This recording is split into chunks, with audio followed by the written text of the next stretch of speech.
ಕೆಲವರು ಜ್ಞಾಪಕ ಇಟ್ಕೊಳ್ಳೋದು ಕಷ್ಟ ಅಂತಾನು ಹೇಳಿದ್ರು. ಸೊ ಅಷ್ಟು ಹೆಸರುಗಳು, ಇಷ್ಟೆಲ್ಲ ಜನ, ಇದು ಇವತ್ತಿನ ಬಿಜೆಪಿ ಕಾಂಗ್ರೆಸ್ ಇವ್ರದ್ದು ರಾಜಕೀಯ ಒಂದು ಜಗಳಗಳು ಅದಕ್ಕೆ ಸೀಮಿತ ಮಾಡ್ದಿರ. ರಾಜಕೀಯ ಎಲ್ಲದರಲ್ಲೂ ಬಂದೇ ಬರುತ್ತೆ, ಆದ್ರೆ ಇದಕ್ಕೆ ಇವತ್ತಿನ ರಾಜಕೀಯ ಹೊಣೆ ಅಲ್ಲ. ಅದಕ್ಕಿಷ್ಟು ದೊಡ್ಡ ಇತಿಹಾಸ ಇದೆ. ನಮ್ಮ ಪೂರ್ವಜರು ಆ ಜಾಗವನ್ನು ಬಿಟ್ಕೊಡ್ದಿರಾ ದೇಶಾದ್ಯಂತ ಉತ್ತರ, ದಕ್ಷಿಣ, ಪೂರ್ವ, ಪಶ್ಚಿಮ, ಹಿಂದೂ, ಸಿಖ್, ಬೌದ್ಧ ಎಲ್ಲರೂ ಈ ಜಾಗಕ್ಕೆ ತಮ್ಮ ಶ್ರದ್ಧೆಯನ್ನು ಕೊಟ್ರು. ಅದಕ್ಕೆ ಆ ಜಾಗ ನಮಗೆ ವಾಪಸ್ ಬೇಕು ಅನ್ನೋದು it's a very legitimate demand. And ಶಾಂತಿಯುತವಾಗಿ ಲೀಗಲ್ ಪ್ರಾಸೆಸ್ ನಲ್ಲೂ ನಮ್ಗೆ ಹೋಗಕ್ಕೆ ಅಧಿಕಾರ ಇಲ್ಲ ಅಂದ್ರೆ ಅದ್ ಎಂಥ ಸ್ವಾತಂತ್ರ್ಯ, ಅದ್ ಎಂಥ ಡೆಮಾಕ್ರಸಿ.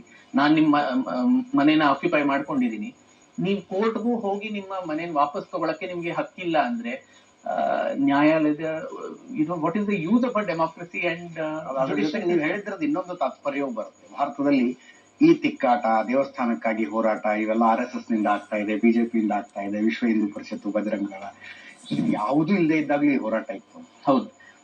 ಶಿವಾಜಿ ಮಹಾರಾಜ್ ಯಾವ RSS ಯಾವ ಸಂಘಟನೆ ಅವರು?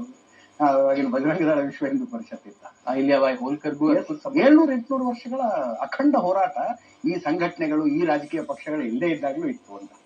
ಹೌದು. ಎಸ್. ನಮಸ್ಕಾರ.